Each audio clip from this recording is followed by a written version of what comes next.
Good morning from New York City and a gal and a dream, many dreams. I did what I said I was gonna do, which was basically as soon as I wake up, throw on clothes, shoes, don't even put on my contact lenses and get the hell outside. And I can automatically tell you, I did not want to get up today, but it's something I'm forcing myself to do because I just get up and I start scrolling. It's a huge weakness. I'm constantly checking how many followers I have, views and numbers. It's not healthy and you always fall into the trap of comparison when you do this shit. Now, I'm in freaking nature and I'm getting to do this before I do anything else. One thing, because I'm doing this, I haven't had breakfast yet. Don't recommend. I'm so hungry right now. I've got like a mile and a half so far and I'm gonna go back and have some breakfast because while my skinny talk mindset is very tempted to go to the gym right now, get some weights in, I'm not gonna do that. I'm gonna go fuel myself, make sure I'm full so that I don't binge like I did last night. It's fasting and working out, it just makes you feel weak. There's no point to it. It just makes you feel weak. Also slows down your metabolism when you eventually do go back to eating breakfast normally. I've learned this lesson the hard way. I've gone through it all the diets. Yesterday what happened was I went basically all day eating very little because I went to this baby shower and it ended up being like a lot less food than I thought. And then I was just like hungry. I waited, I was like, you know what, let me just wait for dinner to like really eat. Made steak, lentils, rice with a nice salad. I think I was still hungry and I ended up eating at like 12:40 at night. And it was bad food. I think my body was craving salt because I had also gone on a sunset run. It all ends up coming back to you later because like I'm also a night owl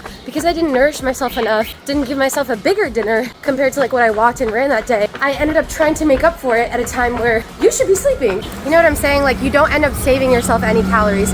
It always comes back to bite you in the ass. So that's why I'm gonna go have breakfast. Cafe Bustelo always in the espresso machine. I'm gonna make an Americano today. In case you're at all interested in what I'm eating for breakfast, a cup of fruit, raspberries and grapes, because when I start working out, when I start getting this mindset, you guys, I mean, I'm always working out, but like, I'm in a certain mindset right now that I'm ready. Oh, and also I made toast with peanut butter and honey, like a light spread of peanut butter. You don't want to do too crazy. Every runner needs carbs. Every girl working out needs some carbs. I'm Stephanie and I got into racing, running a few years ago. Running in 2019, basically I lost like over 50 pounds, basically. I was a totally different person. I was in a really bad place. I was super depressed and I was also a stoner who was relying on getting high to have the munchies stuffing my face all the time. I didn't have anything going on in my life at the time, so this was my way of just like forgetting. That was a constant battle in my life because I'm an actor here in the city who doesn't get to act very much. It's a struggle over here. That's even a longer story. I can safely say that like, damn, I went through a lot and I lost the 50 pounds and then like basically in 2023, a lot happened in between. You can go see the story. In 2023, I got into racing and I was like conquering fears and I ran my first marathon. So that's great and all, but I would say in like last year, 2025, I wasn't really into it that much. I got really into like making videos on Instagram, just like building my acting career, which has been very slow and like, oh my God, that's a whole story. Racing just wasn't doing it for me anymore. I think the last race I did was the Honolulu Marathon and I wasn't even excited to do it, which was crazy. I was like really happy I did it after. It's always an accomplishment, but I don't know. I just wasn't feeling that like excitement that like I used to go into races like my heart pounding, like I was so nervous, and then it became normal, which is, you know, what every human struggles with, right? Like the things that they get used to. Lately, I've been really curious about ultra marathons. This past weekend, I ran into a very famous ultra marathon runner. He was running the perimeter of Manhattan. I ran into him, got to run with him, and then at the end got to talk to all these people and was just really inspired and I really want to do one. I'm just looking for something else. There is this marathon that I did, well, almost marathon, called the Williamsburg Bridge Marathon, and that's when my perspective started changing away from like, oh, how all these people are obsessed with like running the world majors, which if you don't know what that is, there's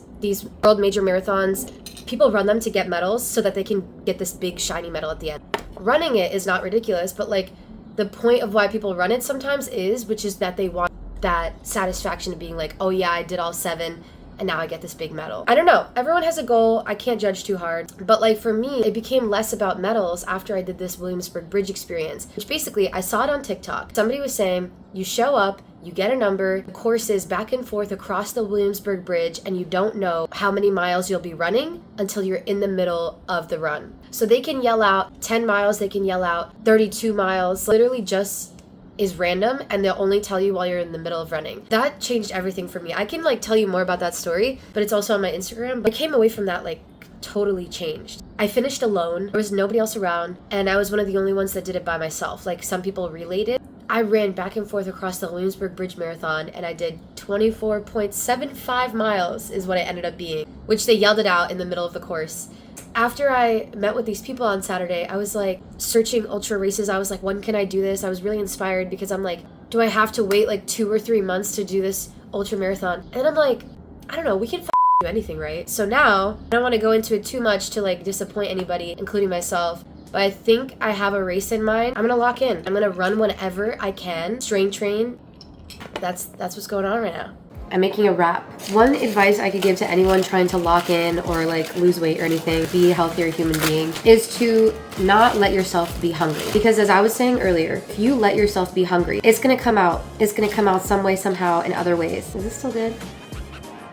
God, I hope so. And then you're gonna end up eating something that you are gonna feel really bad about yourself for eating. You shouldn't. If you feel bad about like eating a certain way, drinking a certain way, just know it's your body and you always have control. Life happens. Sorry you made some memories. You know what I'm saying? What you don't want to do is feel bad about yourself. Right now, I was hungry, so I'm eating again, but it's healthy. Okay, so now I need groceries, so I'm going and running to the grocery store. A lot of people love Trader Joe's, but it's never located near you.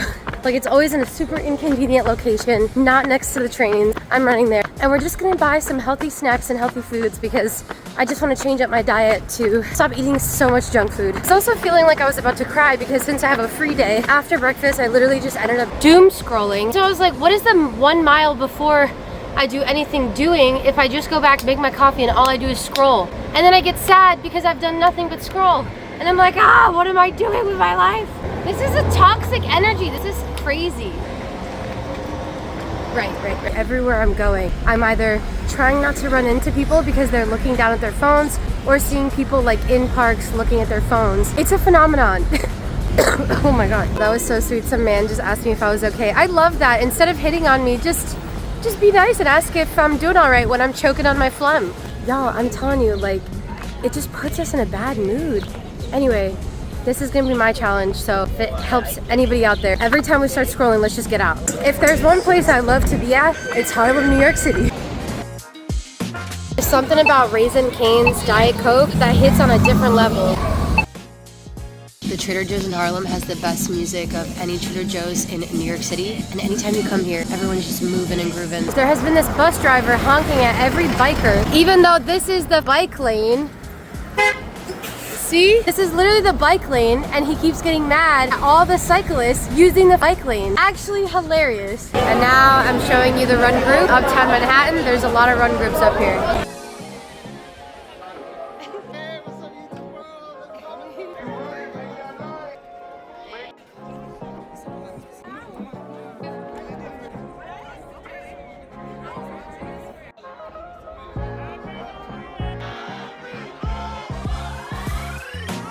Alright, thanks for joining on another vlog. I'm committing to making my side of the internet over here on this YouTube world. I thrive when people are not watching me. And right now, I'm low-key going through a midlife crisis because I got a shitty email from my acting agents the other day that I really didn't like. They basically made me feel like I'm not that important, but we really are not. Like, none of us are. We kind of just, we have to make opportunities for ourselves in this world. This may be just little vlogs for now, but I have so much more to show and say, and I hope this makes me feel a little better about taking control of my destiny a little bit, because I just ultimately want some more opportunities in my life. Let's go get 'em, Tiger.